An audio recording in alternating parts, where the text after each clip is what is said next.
Praise Lord, praise Lord, praise Lord. Hallelujah, hallelujah, hallelujah. सबको जय मसीह की।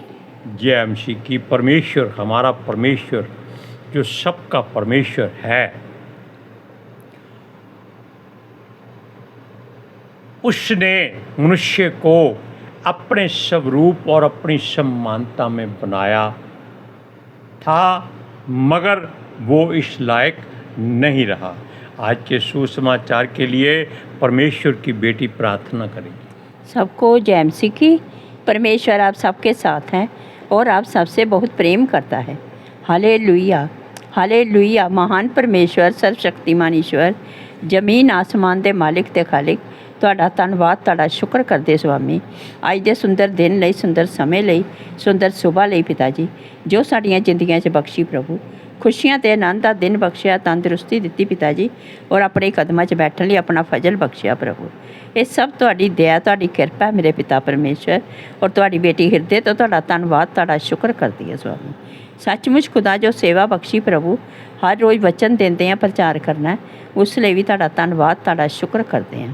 ਬੇਨਤੀ ਕਰਦੀ ਪਿਤਾ ਜੀ, ਹੁਣ ਤੁਸੀਂ ਆਪਣੇ ਵਚਨ ਦੇ ਅਨੁਸਾਰ ਸਾਡੇ ਵਿਚਕਾਰ ਆਓ ਔਰ ਵਚਨ ਪੜ੍ਹਨੇ 'ਚ, ਪ੍ਰਚਾਰ ਕਰਨੇ 'ਚ ਸਾਡਾ ਮੂੰਹ ਬਣ ਕੇ ਬੋਲੋ ਮੇਰੇ ਪਿਤਾ ਜੀ, ਤਾਂ ਕਿ ਤੁਹਾਡਾ ਦਿੱਤਾ ਵਚਨ ਤੁਹਾਡੀ ਇੱਛਾ ਦੇ ਮੁਤਾਬਿਕ ਮੇਰੇ ਪਿਤਾ ਪਰਮੇਸ਼ਵਰ ਦੁਨੀਆ ਦੀ ਸ਼ੋਰ ਤੱਕ ਪਹੁੰਚੇ। ਤੁਹਾਡਾ ਧੰਨਵਾਦ, ਤੁਹਾਡਾ ਸ਼ੁਕਰ ਕਰਦੇ ਹਾਂ ਪ੍ਰਾਰਥਨਾ ਸੁਣਨ ਲਈ। प्रार्थना प्रभु जीसस के समर्थित पवित्र नाम में मांगते हैं, आमीन, आमीन। Praise Lord. सुनिए, आज हम आपको जो वचन सुनाने जा रहे हैं, उसमें एक ख़ास बात ये है कि हम आपको वचन पहले पढ़कर सुना देते हैं। सुनिए कि अगर मनुष्य अच्छा नाम कमाना चाहता है या कमा लेता है, तो वो इत्र से ज़्यादा अनमोल होना चाहिए और मृत्यु का दिन जन्म के दिन से उत्तम गिना जाए। यानी वचन है सबोपदेशक की पोथी 7वां अध्याय, उसका पहला वचन सुनिए। अच्छा नाम अनमोल इत्र से और मृत्यु का दिन जन्म के दिन से उत्तम है। पढ़ने में ये चंद शब्द हैं, लेकिन अब जानते हैं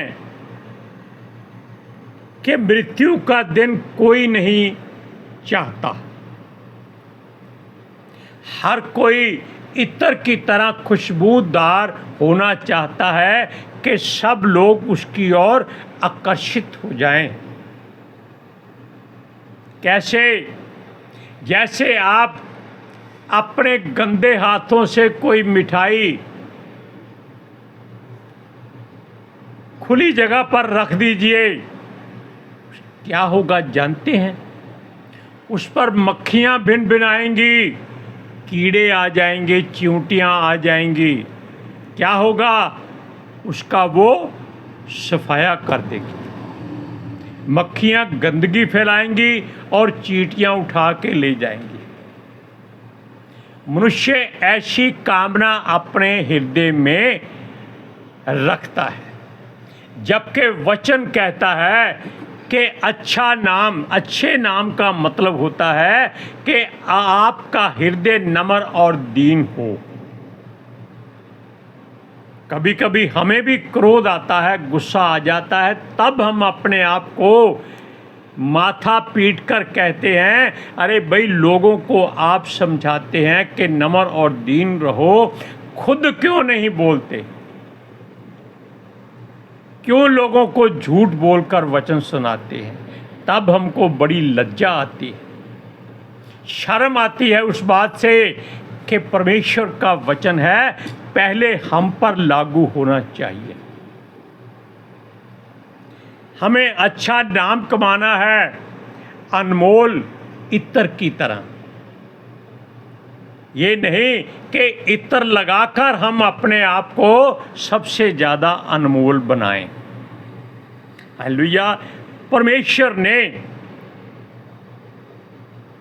आदि में आकाश और पृथ्वी की सृजना करके पृथ्वी पर हर वो वस्तु का इंतज़ाम किया जो मनुष्यों के लिए ज़रूरी थी, रोज़मर्रा के लिए, जमा करने के लिए नहीं। उसने धन नहीं बनाया था, धन मनुष्य ने बनाया है। लेकिन परमेश्वर ने मनुष्य को पवित्र आत्मा और वचन के सहयोग से मिट्टी में से तैयार करके अपने श्वास फूंक कर अपनी समानता और अपने स्वरूप में तैयार किया था कि वो उसका घर बने और उसकी महिमा करे। ये घर की बात सूरज प्रमाणी बहुत जोर से कहता है कि परमेश्वर ने मनुष्य को इसलिए नहीं बनाया कि धरती को भरे और धरती बिगड़ जाए, जैसे वचन में लिखा हुआ है। इसलिए बनाया कि वो परमेश्वर का अपना घर बने। कहाँ पर? धरती पर रहने के लिए। और हृदय इसलिए दिया कि वो पवित्र आत्मा का मंदिर बने। हालेलुया। लेकिन मनुष्य इस लायक नहीं रहा, इस काबिल नहीं रहा। क्यों?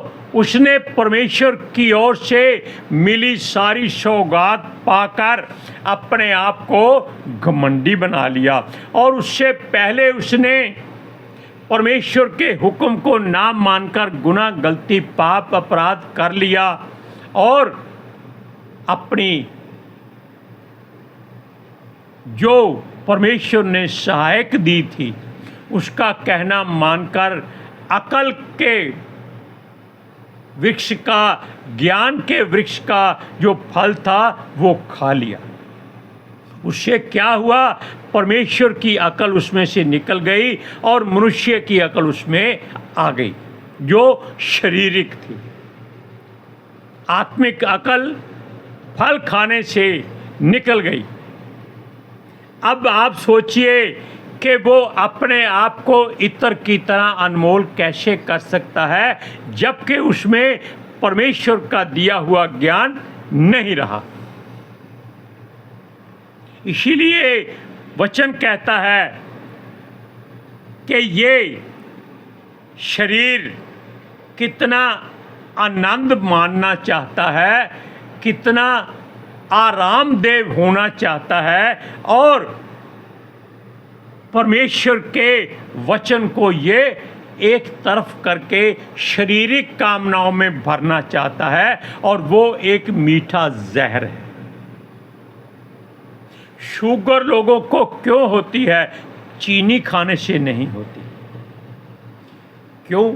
हर डॉक्टर कहता है आप चीनी बहुत खाते हैं, मीठा बहुत खाते हैं, इसलिए आपको शुगर हो गई। अरे भाई, जिसका नाम ही शुगर है, मीठा है, चीनी है, उसको बीमारी कैसे हो सकती? ये केवल परमेश्वर के स्थान को हमने गंदा कर दिया, इसीलिए ये बीमारियां आ जाती हैं। वरना परमेश्वर ने अपने पुत्र को जगत के प्रेम के लिए कुर्बान कर दिया और उसने 39 कोड़े खाए और हमारे शरीर की हर बीमारी जो 39 से ज़्यादा नहीं है नाश हो गई, और हम उसको फिर अपने अंदर इकट्ठा करते रहते हैं। सुनिए, संसार की हर वस्तु पूरा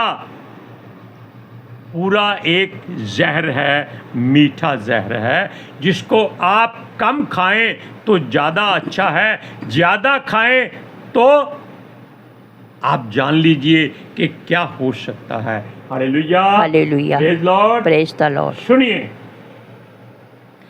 क्योंकि अगर आप आत्मिक वचन खाते हैं तो आपको जीवन मिलता है, अगर आप संसारिक वस्तुएं खाते हैं तो आपको मृत्यु मिलती है।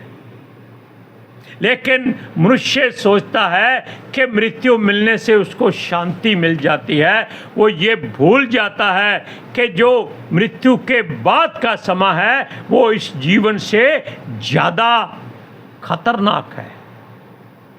इसलिए वचन कहता है, खोलो, सुनिए, हम दोबारा पढ़ के सुनाते हैं।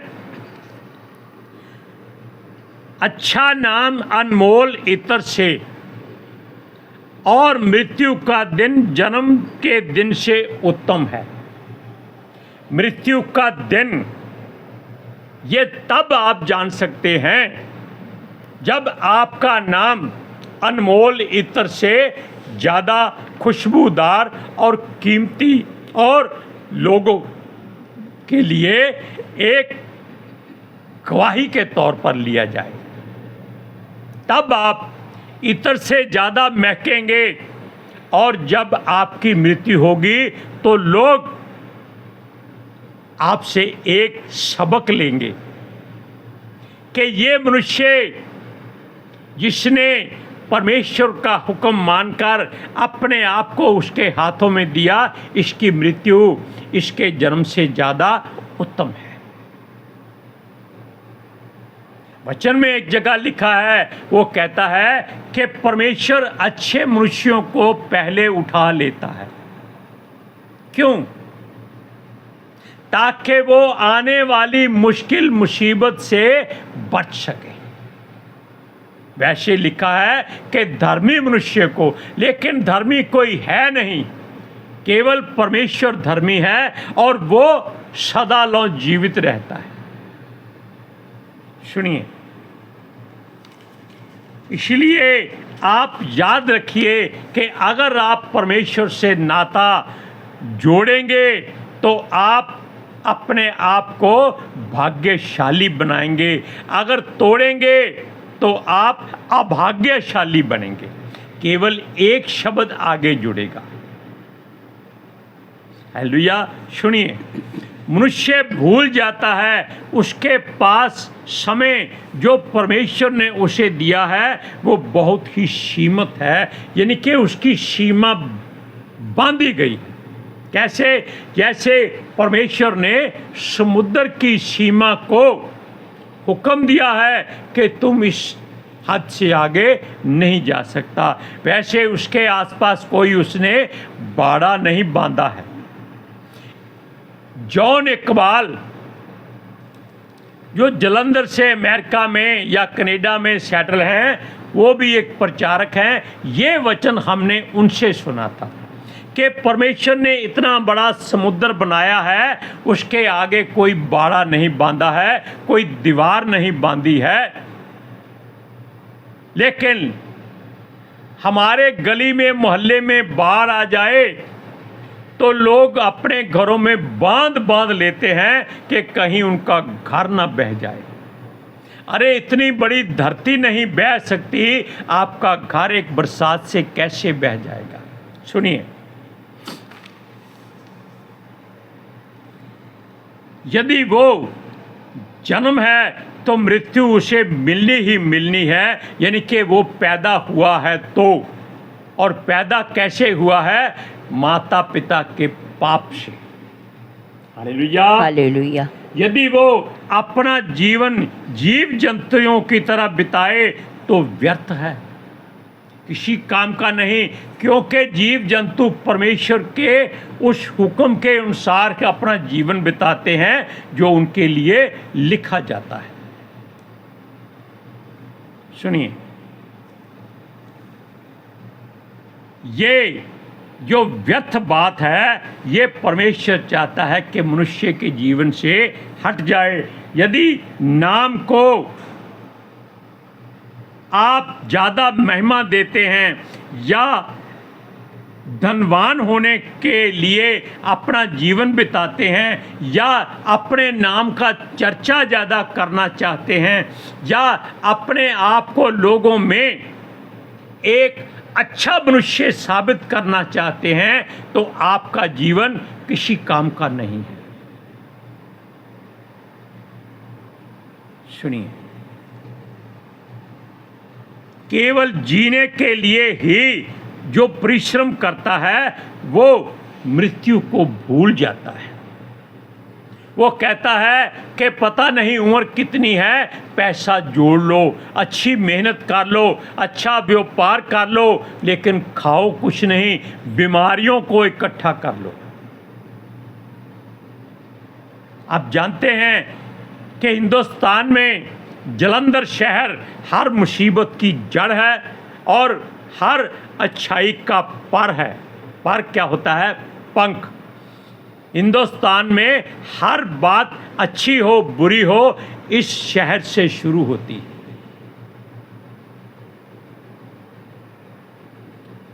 और इसलिए कहते हैं कि इसके लोग भेड़ चाल की तरह दौड़ते हैं।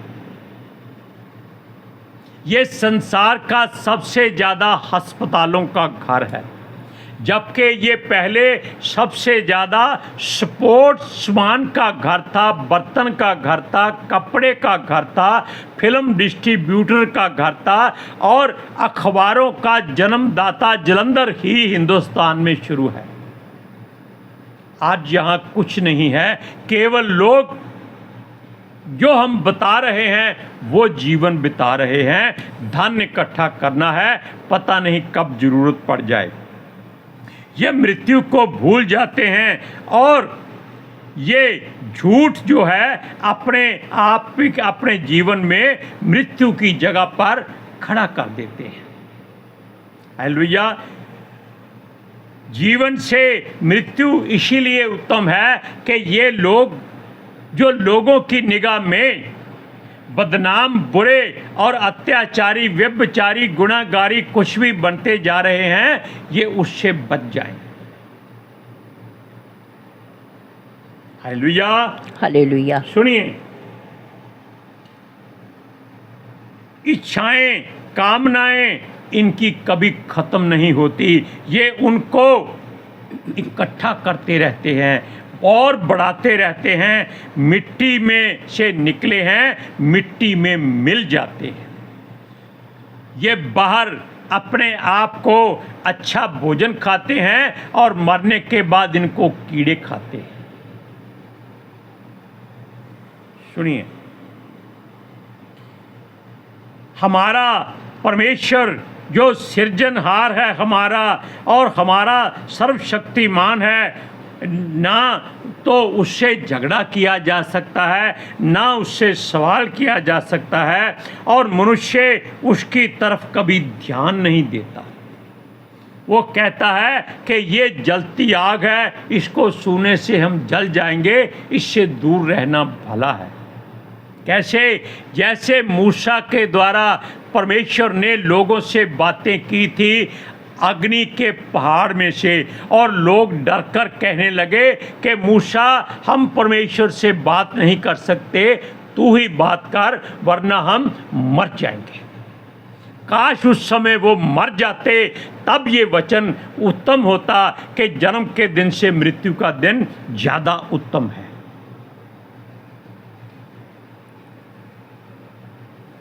वो भूल जाता है कि उसका बनाने वाला यही परमेश्वर है जो जीवन और मृत्यु को मनुष्य के आसपास हमेशा ठहराए रहता है, और दोनों को मनुष्य छू नहीं सकता, पकड़ नहीं सकता, समझ नहीं सकता। जब हम अपने सृजनहार से अधिक बुद्धिमान होने की कल्पना करते हैं, तब हम परमेश्वर पर निर्भर नहीं रहते, क्योंकि जीवन आत्मिक होना जरूरी है, शारीरिक नहीं। हम नहीं जानते कि हमारे लिए अच्छा क्या है और बुरा क्या है, और शारीरिक ही रहते हैं। हम अपना भविष्य आप तैयार करने की कोशिश करते हैं, मगर अपने आप को कभी परमेश्वर के हाथ में नहीं सौंपते। वचन पढ़िए, उपदेशक की पोथी 6वां अध्याय उसकी 10 से 12 आयत में।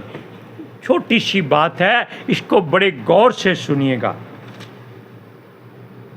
जो कुछ हुआ है उसका नाम युग के आरंभ से रखा गया, और यह प्रकट है कि वह आदमी है, कि वह उससे जो उसमें अधिक शक्तिमान है झगड़ा नहीं कर सकता। बहुत सी ऐसी बातें हैं जिनके कारण जीवन और भी व्यर्थ होता है। तो फिर यथार्थ रखो।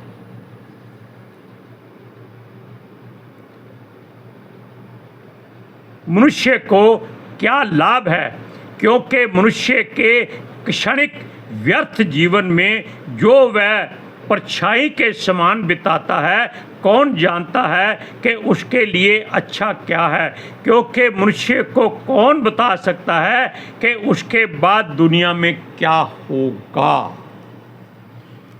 भविष्य कोई नहीं जानता, लेकिन ये अपने भविष्य को मजबूत और शिथिल करने की कोशिश में लगा रहता है। हालेलुया। आज के सुसमाचार के लिए परमेश्वर की बेटी प्रार्थना करें। Hallelujah. Thank you Jesus, thank you Lord, thank you ਪਿਤਾ ਆਤਮਾ ਜੀ। ਤੁਹਾਡਾ ਧੰਨਵਾਦ, ਤੁਹਾਡਾ ਸ਼ੁਕਰ ਕਰਦੇ ਸੁਆਮੀ, ਸਾਡੇ ਵਿਚਕਾਰ ਆਉਣ ਲਈ, ਵਚਨ ਪੜ੍ਹਨੇ 'ਚ, ਪ੍ਰਚਾਰ ਕਰਨੇ 'ਚ, ਸਾਡਾ ਮੂੰਹ ਬਣ ਕੇ ਬੋਲਣ ਲਈ ਪਿਤਾ ਜੀ। ਤੁਹਾਡੀ ਬੇਟੀ ਹਿਰਦੇ ਤੋਂ ਤੁਹਾਡਾ ਧੰਨਵਾਦ, ਤੁਹਾਡਾ ਸ਼ੁਕਰ ਕਰਦੀ ਸੁਆਮੀ। ਸੱਚਮੁੱਚ ਖੁਦਾ ਤੁਹਾਡਾ ਦਿੱਤਾ ਵਚਨ ਤੁਹਾਡੀ ਇੱਛਾ ਦੇ ਮੁਤਾਬਿਕ ਮੇਰੇ ਪਿਤਾ ਪਰਮੇਸ਼ਵਰ ਦੁਨੀਆ ਦੀ ਸ਼ੋਰ ਤੱਕ ਪਹੁੰਚੇ, ਲੋਕ ਸੁਣਨ ਔਰ ਸੱਚਾਈ ਨੂੰ ਜਾਣਨ ਔਰ ਸੱਚਾਈ ਉਹਨਾਂ ਨੂੰ ਆਜ਼ਾਦ ਕਰੇ ਪਿਤਾ ਜੀ। ਮੈਂ ਤੁਹਾਡਾ ਧੰਨਵਾਦ, ਤੁਹਾਡਾ ਸ਼ੁਕਰ ਕਰਦੀ ਹਾਂ ਸੁਆਮੀ, ਔਰ ਤੁਹਾਡੇ ਬੱਚੇ ਹਮੇਸ਼ਾ ਤੁਹਾਡੀ ਸ਼ਾਂਤੀ ਔਰ ਤੁਹਾਡੇ ਅਨੁਗ੍ਰਹਿ ਵਿੱਚ ਬਣੇ ਰਹਿਣ। ਆਮੀਨ। आमीन। Praise Lord. हालेलुया। सबको जय मसीह की। जय मसीह की।